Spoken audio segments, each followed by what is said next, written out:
Welcome to the Life After Sugar podcast, the podcast that's not just about sugar, but about your relationship with it and also with food and especially with yourself. So if you want to discover your life after sugar and hear inspiring stories from all kinds of people who also cut out sugar in their way, at their pace, for their own reasons, this is the podcast for you. Because when you take away the sugar, you can finally discover the real sweetness in your life.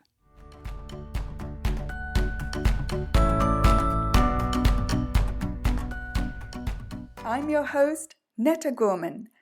And before we get into the chat with Laurie Lewis, I'd like to invite you over to my website, aftersugarclub.com, for you to surf around, have a look at all the free resources there, including videos about what to eat that doesn't contain sugar, where to find these foods in the grocery store, and also about fermented foods that take care of your gut health.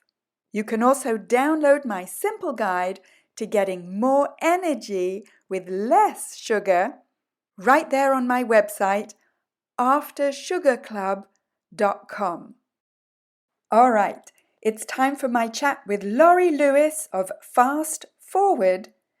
In fact, she's a fasting coach. And today I'm talking to Laurie Lewis. Hi, Laurie. Lovely to see you. Hi, Netta. Can you tell me a little bit about how you grew up and sort of your family context when you grew up in the 60s and 70s? Yes, I'm 58 years old. I was born in 1963.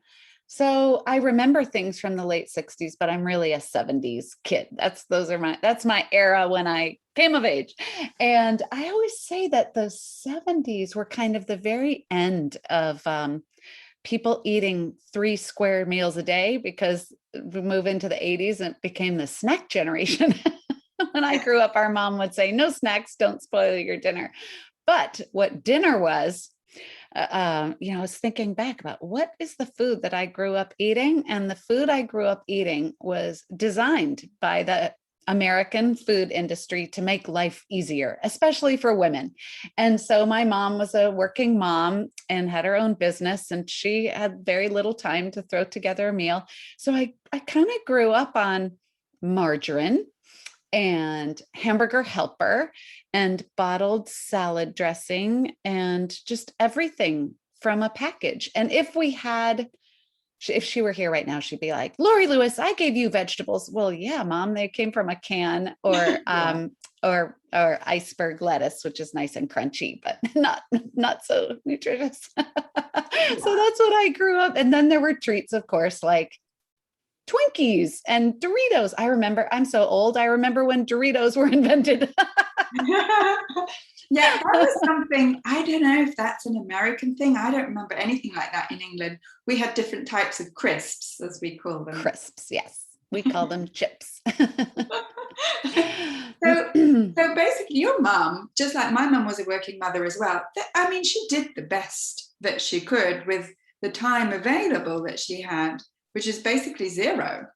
Right. Zero. Yeah. And what's interesting too, is I know a lot of people grew up with a mom or a family that was always on a diet. Mine was not. My mom was slender, but she worked at it in terms of she was mindful of never overeating. So she must have had her own guardrails or guidelines for herself of how much, but she never counted. She was never on a diet. She always maintained, and I think about it now, she rarely ate dessert. If it was Thanksgiving, she would eat this. It was a big family joke. She would eat this tiny little sliver of pie, and she would mostly only eat the crust. And then we'd get to eat the cream part or whatever the other part is, the filling part. So it's interesting to think back that there was nothing, air quotes, healthy about the food we were eating. It was all ultra processed food, but I didn't grow up in a dieting environment. Yeah, that's interesting. Yes. Mm-hmm. So you have this role model in your mother of someone who could I won't say control. It's not really a question of controlling, but she was able to moderate her portions. Is Yeah, that right? but my dad couldn't. So it was a big family. Aren't family dynamics funny? So my dad was in the army, and he would have my brother and me race to see who could eat the fastest, because he said that in the army, you have to eat really fast so you can get your seconds. So then it turned into this big race. So we would shove our food in, and our mom was taking her time eating. So my mother's eating habits, the quantity she ate, her food choices, the slowness of her eating became a big family joke. And this might be the first time I'm realizing that, actually. And it counts. I mean, it counts for so much. How how we ate as a family, if we ate as a family, for one thing. But and the role models that you have there, we don't often think about that because they were just there. Yeah, just cool. there, just doing what we're doing. And eating is so important. And I'm grateful that we did eat as a family and speak together every day and have to show up in our kitchen and sit our butts down in the seat and talk to our family and eat food, even though it was a race. Yeah, that's a good one. So you grew up like that in the 70s, and you were telling me, I think, that you used to drink Diet Coke. Is that right? So when I was growing up, TAB was the thing. TAB stands for totally artificial beverage. I don't know if that's a myth, but apparently TAB was like the working name. Somebody can fact check us and tell us if we're wrong. But what I heard was that TAB, T-A-B, was the working name. And then they realized that it was actually a good name when they did the marketing test. So TAB tasted bad. Woo! So when I was in college, the Coca-Cola company invented or brought out Diet Coke, but you could only get it in some states. And I grew up in Colorado, and you could get it in Colorado. So I would drive cases of Diet Coke back to college. I went to school in Illinois, and I was everybody's really good friend when I'd pull up to school with a carload of Diet Coke. And we just guzzled that stuff down. Yeah. Mm. And so how much would you say you were drinking per day of that Diet Coke? I think through my 20s, I drank at least two or three a day. At 2 or 3 least. liters or 2 or 3 Oh, no, cans? can. Yeah, Okay. it came in a can. Okay. Yeah. And so it just tasted good? Yeah, you'd have it for lunch, then you'd have it in the middle of the day, and one for dinner, or after. I don't know. It just seemed constant. It was ubiquitous, the Diet Coke, the diet beverages. Yeah. Yeah. And did you feel that it was better than regular Coke? Well, it's so funny because we had the mythology was that if sugar's bad for you and rots your teeth out, and then this is a fabulous option because it's not adding calories and it's adding all the flavor. I mean, what's not to love about that? It sounds logical. I don't know why, right? But all through my 20s, I feel like I was in a fog. And I was kind of achy and foggy. I wasn't sick. I just was in a fog. And I remember one day, I feel like it was my late 20s. I can't exactly remember because it was a long time ago. I remember thinking, I think that maybe this isn't good for me. What made you think that? I don't know. It could have been an article, or it could have been something I just felt like, well, I don't feel so great. And I listened to my intuition and I stopped. I literally stopped. I remember I used to also like diet Dr. Pepper. It was called sugar-free Dr. Pepper then here in the US. And it just was, drinking soda was just, or pop or whatever you call it, where you're from, was just always what you drink. And I stopped. Did you just stop like cold turkey? Mm-hmm. Wow. Yeah. Did you get any sort of, I don't know, detox symptoms, whatever they call them? I don't think I was that aware. Now that I'm in my late 50s and I've gone through a lifetime of paying close attention to what I eat and drink, I don't think I would have noticed. I wouldn't have correlated that I feel really badly or tired or some sort of, healing crisis, as they call it. I don't know. Yeah. You're less aware of your own reactions or your own body? Yeah. Okay. Yeah. Oh, definitely. I was very clueless about how different things made me feel. And so I'm a health coach, a certified health coach. And now when I work with people and in our initial conversations, we're talking about how do different foods make you feel? And people are like, I don't know. Which Yeah. is great. It's a great place to start. Yes. Well, just knowing that you don't know is a good place to start. Definitely. Yes. And we're not used to, and we're not taught to pay attention to how we feel, Right. especially in relation to the food and drink that we have. So, yeah, great starting point. And for yourself, great starting point. Yes. When did you start sort of realizing that foods and drinks actually did make you feel different?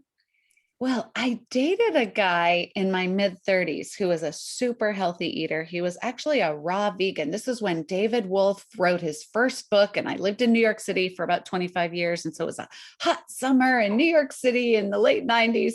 And this guy who was so fabulous had this healthy way of eating, and he showed me around the East Village and all the healthy eating hot spots. And so what a great way to go through the summer, eating fruits and vegetables. And I loved it. And I felt really well.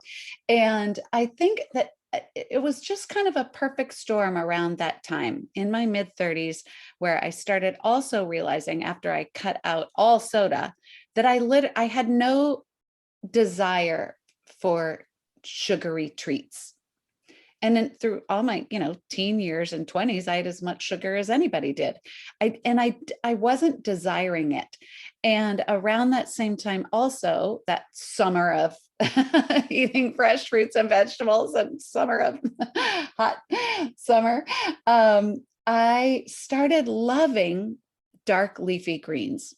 And when I would drink a juice, like a freshly made juice, I didn't want the fruity juice. I didn't even want the green juice with the apple. I liked just the plain bitter dark greens. So now it's been over 20 years of just craving and enjoying bitter flavors. And when I eat sweet flavors, I experience a real lightheadedness. It does, like, there's a whole physical sensation that has me not feel well. And I don't like that feeling. I like the feeling of freshness, alertness, feeling vibrant, feeling alive, that real whole foods, especially dark bitter greens and vegetables, afford me. And so I steer towards those foods. So who would have believed that your taste can change to that extent? Yeah, how can that be that you like sugar and then you like that, the artificial sweetener, and then you get to a place where you're craving bitter tastes? How is that possible? Yeah. Well, I do know, I've learned since, that our taste buds regenerate like 100% new taste buds in 2 weeks. Well, that's fast. That's like, if you try something that you don't like for 2 weeks straight, a flavor you don't like, there's a great likelihood that at the end of those 2 weeks, your taste buds are like, oh, it's not so bad. So, and I think that sweetness and bitterness oppose each other. And so I developed a taste for bitter flavors. And now it's beyond a taste. It's really like, I gotta have it. It's my I gotta have it flavor. Like, I'm like mustard green, Swiss chard, kale. I'm a weirdo. Yeah. I know. No, I But mean, I experienced the same thing. The same thing. I never would have thought it possible to go from, the world's number one sweet tooth, which I was, yes. to I absolutely dislike sweet tastes now. Not only Yes. do I enjoy bitter tastes and all the other tastes, salty and sour and everything else, but I actually dislike sweet tastes. And we're Yes. told by all the nutrition experts, we're told that everybody likes sweet tastes.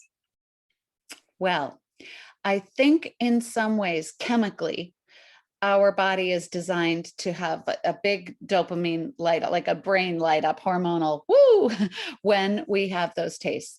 But that is so short lived. And in fact, there are studies that show that the brain lights up more with the idea of it than the having of it. So I heard a wonderful doctor, I forgot his name, darn it, speak recently about that idea that the brain lights up with the thought of it, Then you have that first taste and it's still like, ooh, but not as much.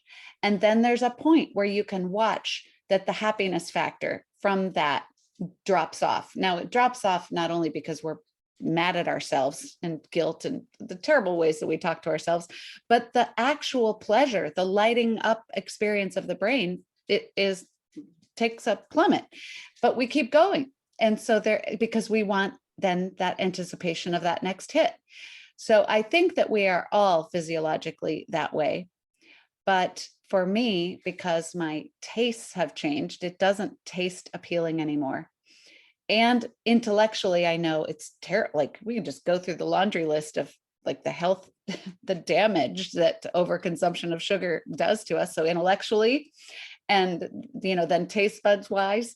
And then also I do have this physical feeling of feeling not well when I eat sugar. So I just, if I choose to have it, I just have a few bites. It's not something that's like off limits for me, but I know that I'll feel like lightheaded and a little nauseous actually, and it just doesn't serve me. So if I'm out for a delicious fancy dinner with people, I usually choose the cheese plate and maybe another salad. I'm exactly the same now. Yeah, it's great. Yeah. And so, you're not always looking for that dopamine hit. No. Right? So you've got, for me, that's a sense of peace, not having to chase that hit. I mean, just the language that we're using is kind of drug related. Oh, 100%.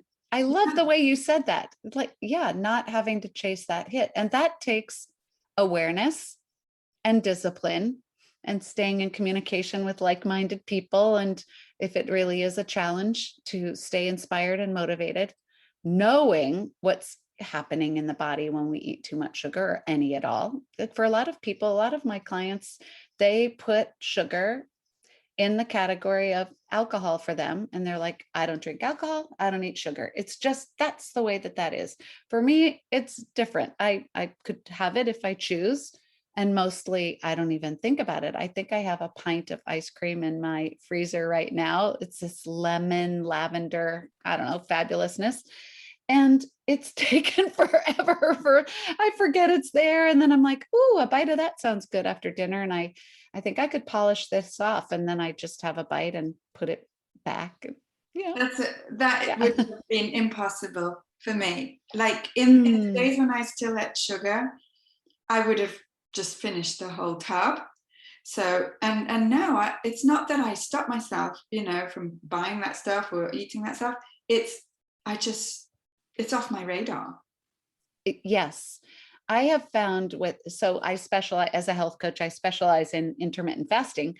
And I've found with my clients, those who really do struggle with food choices and knowing what to eat and having a strong pull of the ultra processed foods and refined sugars, that through the practice of intermittent fasting, and when the apostat, the appetite center of the brain, starts working correctly, because you're healing and repairing every day through fasting, that they experience a lack of interest in those foods that don't serve us. So it's not like it's the devil necessarily, or people aren't bad. They're not bad for you don't have to try to be good. But so diet language is so important also, in food choice language, and how we demonize things and make ourselves feel so guilty. But what people experience is a lack of interest. They're like, oh, I kind of forgot about it. I wasn't interested in it anymore. And that is freedom. Isn't it just? Yes, that's my experience of freedom as well. It's like, as you say, the lack of interest. There is no self-discipline involved, no self-control, nothing to do with all this internal chatter of, as you call it, the diet mentality and the oh, I'm bad for wanting it and I'm bad for falling off the way. None of that. It's peace and freedom. In the beginning, it takes some discipline for sure. I remember thinking back to I would have to remind myself with the soda. It's like, oh, I'm a person who doesn't drink soda. It was that black and white for me. And like James Clear wrote this book, Atomic Habits, and he talks about people quitting smoking and how you talk to yourself about it, for example. So if you're quitting smoking and someone offers you a cigarette, most people would say, I'm trying to quit. Well, consider saying, I'm not a smoker. So when I'm I think in my own personal experience and when I'm guiding people, it's like, oh no, I don't drink soda. It's just off the table as a choice for me. It wouldn't, and now after all these years, it wouldn't occur to me to have it at all. But back then when I was stopping, I would have to remind myself, oh, that's not something I have.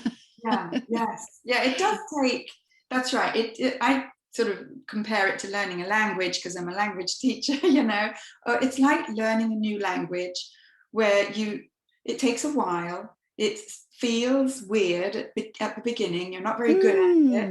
And then as you carry on, if you don't give up, you gradually get to learn new words, new sentences, and then you can express yourself. And in that way, you can change your habits. I love it. I'm going to use that. That's such a great metaphor. It's a great way to think about it. Thank you so much for saying that. That was interesting and inspiring. I love it. Cool. It is like that. People just want everything to be easy right away, which I understand, human nature. We don't want to struggle or suffer, but new habits, breaking bad habits and creating new habits does take consistent effort and focus. And that's why it's great to be in conversation with like-minded, supportive people. Absolutely. That's why it's great to have podcasts to listen to and stay uplifted. I agree. And so I want to come back to your fasting experience. When did you first hear about fasting? Well, here I was, the healthiest eater anybody knew. In fact, after that summer in the late 90s, I developed a passion and interest in what foods make me feel well and what foods don't make me feel well. What's the criteria? And then there are other people who can eat all these things that don't agree with me. My body doesn't like those things. And why is that? And so I even got a year-long, I attended the Institute for Integrative Nutrition in New York and got my integrative health coach certification. And I didn't ever want to be the food police. I just wanted to understand for myself the different ways of eating. And I liked their approach, which is there isn't one right way. Let's learn all of them. And each individual can decide for themselves if you could go carnivore to raw vegan, the whole spectrum, right? There's a lot of food to choose from, and our bodies prefer some things and not others. And so there I was in my 40s, running marathons, eating well, well-educated and enthusiastic about nutrition. And perimenopause hit, which is the ramping up towards menopause, which is when our ovaries stop delivering eggs and our hormones are about to go into a big shift, a big flip. And that can be a challenging time for a woman, especially because we aren't taught what's happening and we don't talk about it. For some reason, menopause is a thing we're supposed to whisper and not say in front of men or each other. Go figure. Right? So let's talk about it. And I was 44 when I started seeing the signs of perimenopause. And then when I went into menopause, which is when you don't have your period for a year, that mark was for me at age 49. The average is around age 51. And so at 49, I went into menopause, which is called postmenopause, and I gained 50 pounds. Oh. And as the weight came on, I was like, what is happening here? And I knew it was hormonal because I didn't change anything about what I was eating. I didn't change anything. My hormones are whacked out, which is what happens. And so 10 came on, and you can know it, you can feel it, your clothes fit differently, right? And I remember being at the doctor, getting on the scale and being like, oh no. And they were like, you're fine. And I'm like, that is not fine. I don't care. I still fit in a range. And then the next time I went, and then I was in the overweight category. And then it was like 10 pounds and 10 pounds and 10 pounds. And there was nothing I could do about it. Nada. And I struggled for 4.5 years, not just because I'd put on extra weight. It was all of the whole spectrum of menopausal challenges. And for me, it was depression and brain fog and memory loss, and my muscle, everything ached, everything hurt. I was off balance. I had to hold railings like tightly when I went down steps or escalators because I was off kilter. And the only way I could describe it was that I felt like an alien had taken over me. I wasn't myself. I saw myself in a mirror and I was like, who is that? And I just didn't recognize, I was not myself. Yeah. And I struggled, as I said, for about 4.5 years. And one night I hadn't given up hope totally because I was still Googling things, right? But I was right at that point where I was like, oh, maybe it's true. Maybe it is all downhill from here. Maybe you do just get sicker and heavier and foggier. Like maybe I'm just supposed to be okay with that. And I was like, no. And that one night I saw the words intermittent fasting, and I didn't know what that was. And I stayed up all night. And I happened to be visiting my mom in Colorado at the time where I grew up. And I came downstairs the next morning a little bleary-eyed. And I said, I think I found an answer and I'm going to try this thing. And if I feel really badly, or I'm in a bad mood, or I bark at you, or I'm in pain, we'll decide together if it's a good idea to keep going, but I'm going to try. And she said, that makes perfect sense. How may I support you? Wow. And that was 4 years ago. And I've never missed a day. Wow. So do you remember where you saw that term? I know what the one thing that I remember was two YouTube videos, one by Dr. Jason Fung, who wrote the obesity code and has since written the diabetes code and the cancer code. And then one video, or maybe more, by Diane Parham, who's really prolific with her intermittent fasting support and that was right in the beginning of her cranking out videos saying, come on, women in menopause, we can do this thing. It's going to balance out our energy and our hormones and have us feel better, and eat in an eating window. And I was like, I think I can eat in an eating window.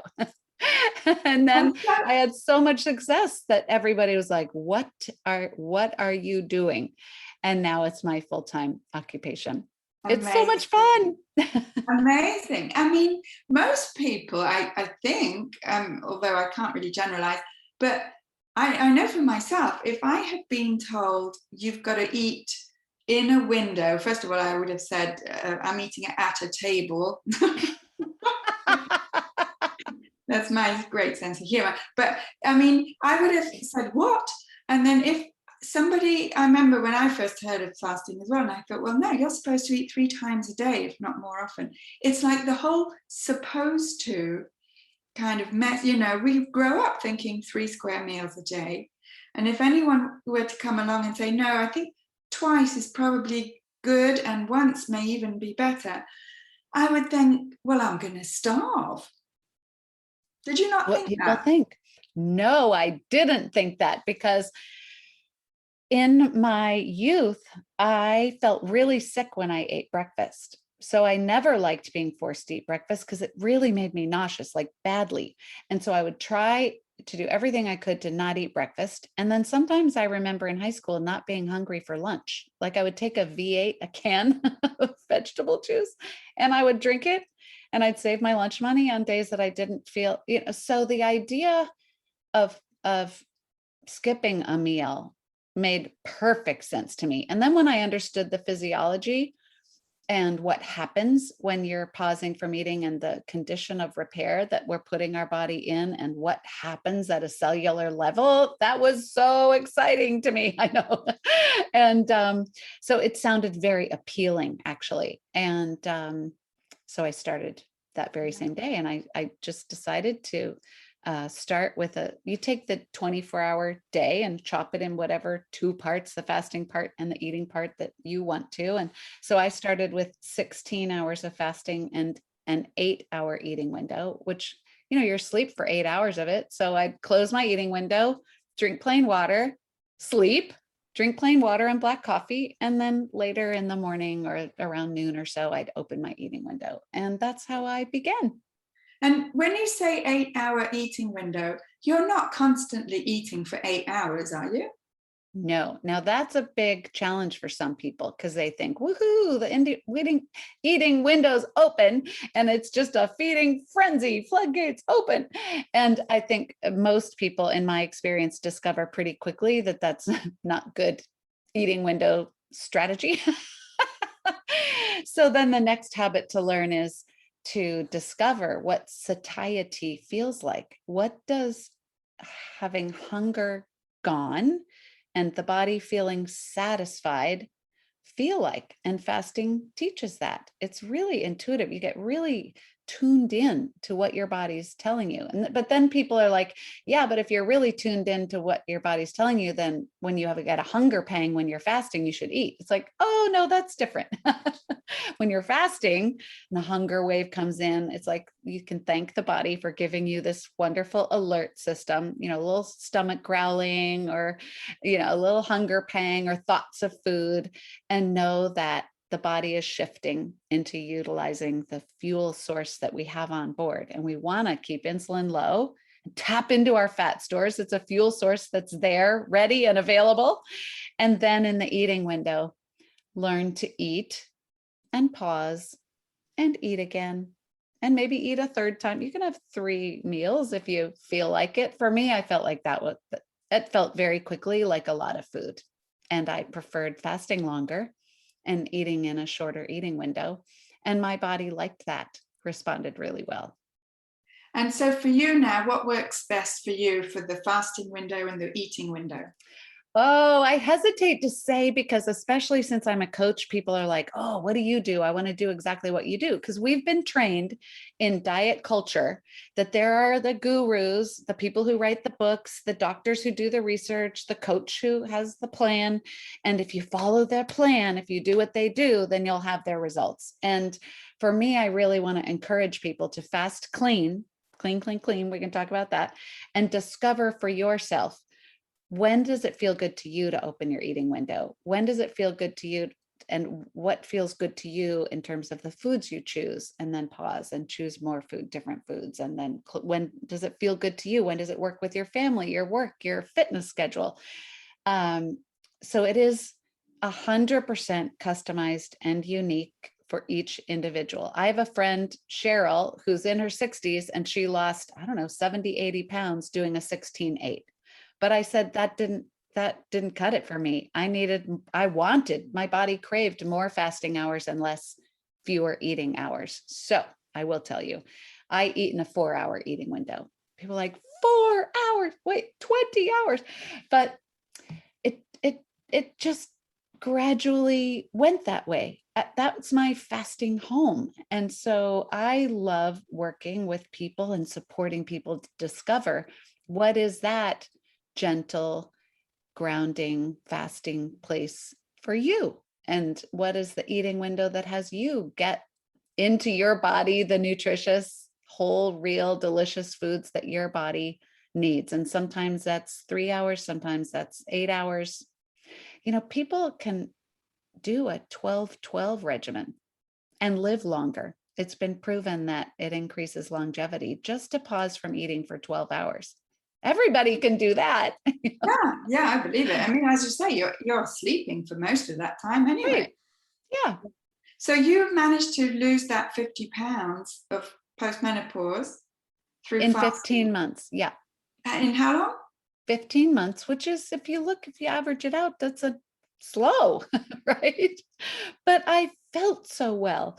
It's so important that we get our attention off the scale. I know it can be motivating. So I don't say, the scale is some evil thing, but it doesn't tell the whole truth. So it's a combination of fasting clean, eating well, choosing foods that make us feel well. Then we add in sleeping earlier, then we reduce caffeine, keep the caffeine to the morning, have one, cup if that makes you happy and wakes you up. But we don't need to be drinking coffee all day. We don't need to be eating so much sugar. We don't need to be staying up all night. It's a whole health regimen. And I think fasting makes everything better. It doesn't fix everything, it makes everything better. It makes our food choices easier. It makes sleep better. It makes our meditation and prayer, and I call it reflection time, better. It makes our fitness better, our work performance clearer, more productive, more focused. Yeah, totally. Yeah. It's been my experience for 100%. And so can you tell us a little bit about what clean fasting actually is? Sure. So we are human beings and we love cutting corners. We love finding like what, people say, what's allowed? And I heard this was allowed and that was allowed. It's like, come on, people, fasting is fasting. Okay. Think of the ancient religions, and that, the prophets would go out into the desert and clean, or to the mountaintop, right, and clean and fast on water if they, so let's keep it supremely simple. Now, do we have to do what they did because that's the ancient practice? No. So let's apply some modern knowledge that if you're fasting clean, which is plain unflavored water, plain unflavored black coffee, if you like coffee, plain unflavored bitter or green tea, bitter, green or black tea, plain unflavored minerals, which would be magnesium or sodium, and your medications as prescribed by your physician. So that's the clean fast. Sticking to those unflavored drinks, no sweetness, no food flavors, no lemon, no cucumber water, the hint of this or that. When you keep it plain, or let me say it the opposite way, when you introduce any nutrients, anything that'll rev up digestion, like detox tea or apple cider vinegar or a squeeze of lemon, the body perceives that as food. And when it lights up like food is incoming, yay, it aligns to receive the food, except you think you're fasting and you don't actually feed the body with a meal. It gets grumpy and mad and is like, what the heck? You said food was coming. We were ready for the food. You didn't feed us. And that makes fasting harder. We want it to be easy. You want the body to be in a full state of rest and repair. So keep it clean. The other thing is that we don't want to raise insulin. We want to tap into our fat stores. And in the presence of high circulating insulin, the body is storing fat instead of burning fat. So keep in mind the two primary things: that fasting clean makes it easier, and fasting clean helps us tap into our fat stores. And then the third thing, just for fun, is that there's a deep cellular repair process called autophagy. And when we're not taking in any nutrients, this deep cellular repair digs in and goes into our existing cells and cleans out the old junky broken proteins and scrubs them up good as new and reinserts them. And scientists can't tell the difference between a freshened up cell through this autophagy and a brand new cell. Like it's like taking your car, your old rusty, junky, dirty car, to the best detailer in town. You pay, $300 to have them clean it up, and it comes back as good as new. That's what's happening when you're fasting clean. Yeah, and except that fasting is completely free. It's 100% free. That's right. All I say is make sure you get some extra magnesium in you. Getting those electrolytes and minerals can be really important. If people feel a little headache coming on or feel a little woozy, that can be an indication that you could put a pinch of high quality salt under your tongue, or get some magnesium, unflavored magnesium drops, put them in your water. And that usually brightens us right back up. Those minerals are really important. Fantastic. And I have to say, now fasting is sort of a recognized normal kind of concept. Yes. At least in circles that we move in. But I would venture to say that in the diet mentality and in the sort of official nutrition advice, I'm choosing my words carefully, can you tell? Yes, well done. It's not acceptable not to eat, right, for a period of time. And yet biologically, and even I would say, emotionally and psychologically, it's good for us. It is, even within the last 100 years. So we think ancient history, like humankind evolved and survived because there was not food. There was no food available, and then there was food. There were times of famine and feasting.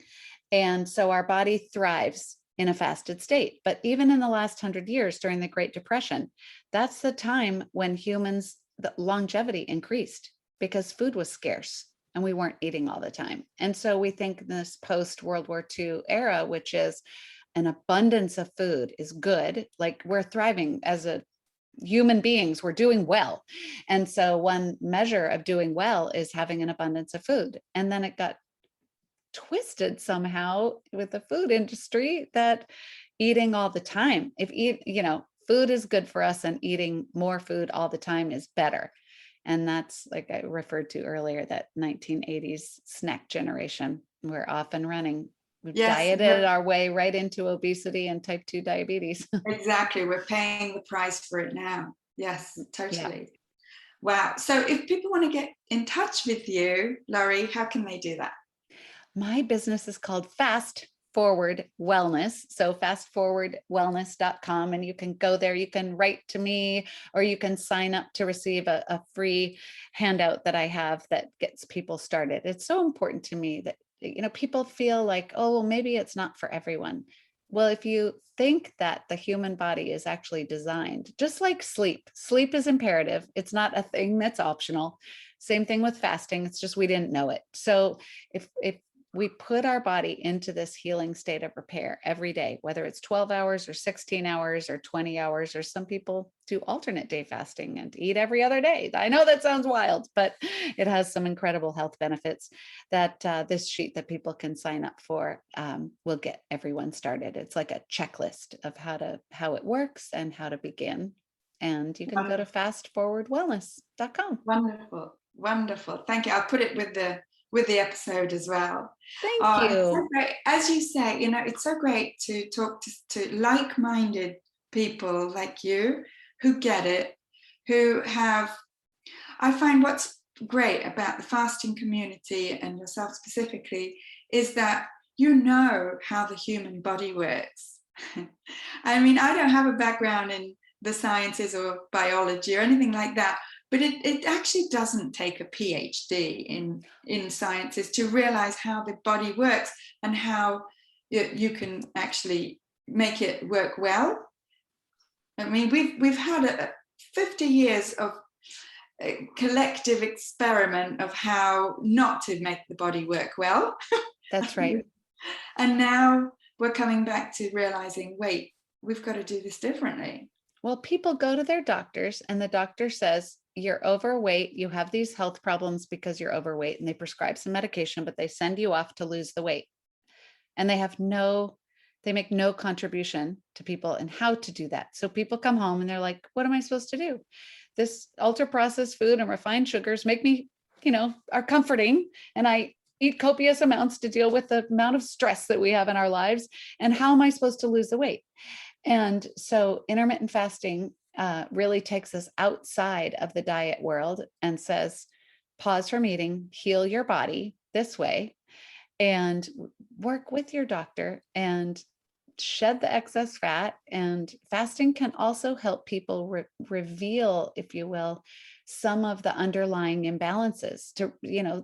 Our doctors are not trained to discover the source of the imbalance.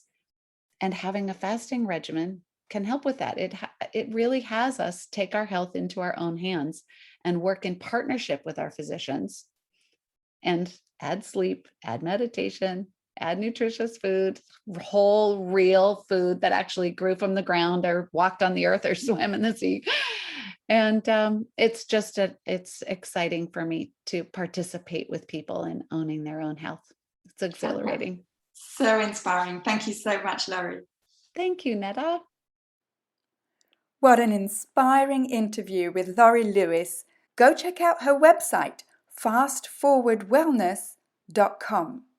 And if you want to check out my Facebook page, it's Life After Sugar. I also have an Instagram account where I post pictures of what I eat and other kind of Instagram stuff. That's at My Life After Sugar. And you'll also find me on Clubhouse. Look for my name, Netta Gorman. Two last things. Head on over to my website, aftersugarclub.com, to download your simple guide to getting more energy with less sugar, and to find all of the podcast episodes right there. That's also where you'll find my 5 tips to download to help you with cravings. And if this podcast is helping you, just to see that it is possible to live happily sugar-free long term, then scroll down and leave me a review and let me know how this podcast is helping you. Thank you. That's it for this week. Keep in touch and see you soon for another episode.